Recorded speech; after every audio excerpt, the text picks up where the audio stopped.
to Our Issues Milwaukee. I'm your host, Andrea Williams. On February 27th, an innovative partnership that took place in California between the Sacramento Kings and the Milwaukee Bucks went beyond the game of basketball. The Team Up for Change program had a goal of bringing the two teams together with community advocates to drive awareness of serious civil rights issues and push for change. My next guest is 1st District Alderman Ashanti Hamilton, who is also president of the Milwaukee Common Council. How are you? I'm doing great. Thanks for having me. I am happy to have you here. And I just discussed the initiative Team Up for Change with Bucks guard Sterling Brown's attorney, Mark Thompson. So you too traveled to Sacramento to take part in this one-day summit. Tell us why it was so important for you to be a part of this.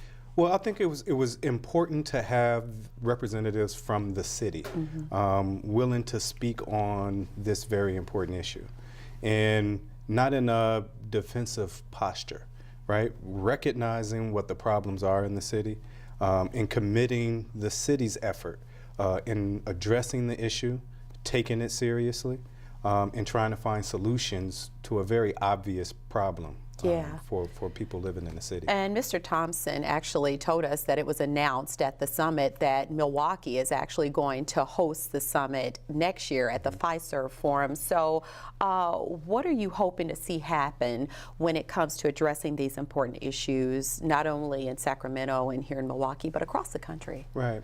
Well, I'm hoping that what's happening with both of these groups, when you have an organization like the Sacramento Kings and the Milwaukee Bucks addressing this issue, they're setting a table that's making it far easier for people to come to the table, recognize the problem, and actually put solutions on the table. And so if we're not going to actually start talking about solutions and implementing them, then we're just playing lip service to the problem. And I think we've done that for far too long already. And so with already the expectation that this summit would come to Milwaukee next year, now we're in a position to show what we can do in this year's time to address the issue. We've had some very high profile police community interactions, some of them resulting in the death of our residents here. They are by and large black males. And we've had some high-profile residents like Sterling Brown have these same type of relationships, right? Yeah. And so I think we're at a stage now where we cannot continue to say to people that those experiences are not real. How is it that we can bring the police, that they're isolated, or right? that they're isolated, right? Like this is an isolated incident that's just happened once. And when you see that other cities are also experiencing the same thing, let's get our head out of the sand. Let's start talking about real solutions. And what they're doing with the Team Up effort is having it at a corporate level, right? When you have corporate citizenship that are willing to tackle these big issues, there's no reason why local government shouldn't come to the table and offer an implementation of solutions. Yeah, we always hear that sports brings people together, and it's bringing people together on a whole nother level, really dealing with subject matter that people are usually uncomfortable talking about. Right. So I think this is all a step in the right direction. You also participated on a panel. If you would, kind of tell me what you took away from that panel. Yeah, so our panel focused primarily on economic development and how economics play into disparities in communities that create this tension that you have sometimes with law enforcement in the communities that they have to police. And so I think it's extremely important for us to recognize the comprehensive nature of what it is that we're dealing with.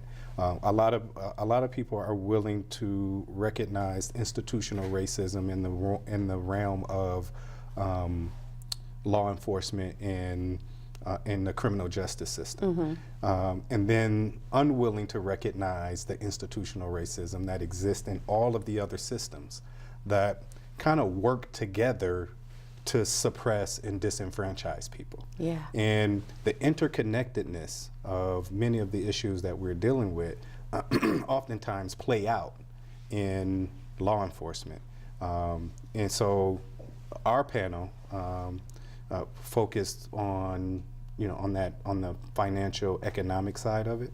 And I think the greatest takeaway is for us to continue having a solution-driven conversation in law enforcement, as well as some of our other institutions that have an impact on law enforcement. Okay, and we're quickly running out of time, so I cannot let you be here today and not mention the fact that it hasn't been made official, but you are given thought to maybe running for mayor of Milwaukee, right? I am. Okay, I okay. am. And so that means you're going to be back here to talk about that on I would a whole love other to come show. back. I would love to come back and talk about that. Yes, but I bring that up because there's another Bucks player, Malcolm Brogdon, who was featured in an article in The Guardian. Yeah. And he said in that article that Milwaukee is one of the most segregated places that he's ever lived. And so we continue to carry this stamp around Milwaukee as being the most hyper-segregated in the country, all these things.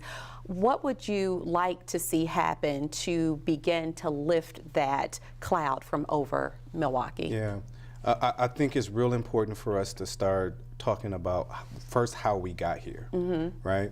Because if we don't talk about how we got here, we're not really going to be serious about the solutions that's necessary in order to bring us out.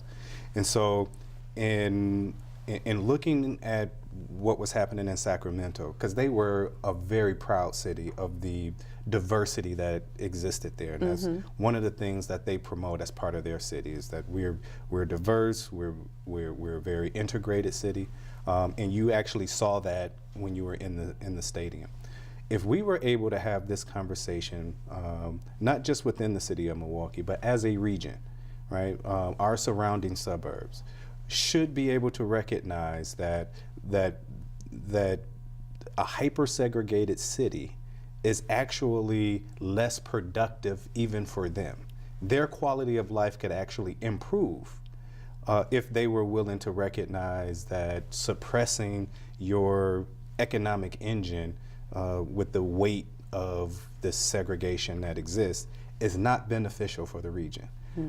And broadening that outside of the city walls, I think is an important first step, and that's one of the things that I would want to do. Okay. Even as Common Council President, we've already been reaching out to elected officials in the surrounding municipalities about this very issue. Okay, well, you definitely have to come back to talk to us more about all the things that's going on, and I appreciate your time as always. Thank you, Andrea. It's always a pleasure. First District Alderman Ashanti Hamilton, he's the president of the Milwaukee Common Council, and as we go to break, we're going to take a look at footage from the Team Up for Change event that involved the Milwaukee Bucks and Sacramento Kings in California.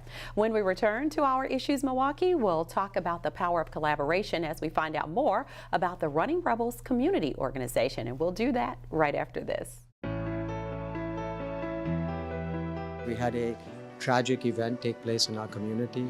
It led to protests around the arena. In parallel, there was an unfortunate incident that took place in Milwaukee where a player was tasered and treated very badly. We thought it would be a good opportunity for two teams to get together and to team up for change. At the end of the day, we have to take actions.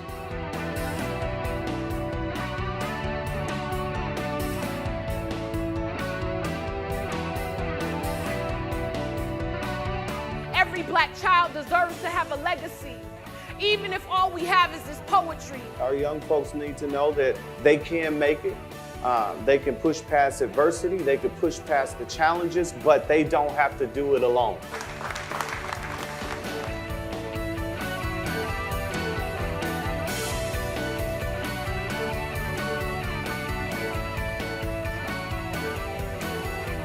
We have to ask ourselves, what are we willing to do to make real change? So we have to start having real conversations about what the real issues are. The only healing comes through reform. We have an obligation to get involved. I think we have an obligation that when we see wrong to try to do right. I think every organization should be trying to do that. Basketball is the great unifier. It can bring people together, and by doing so, we can make the world a better place.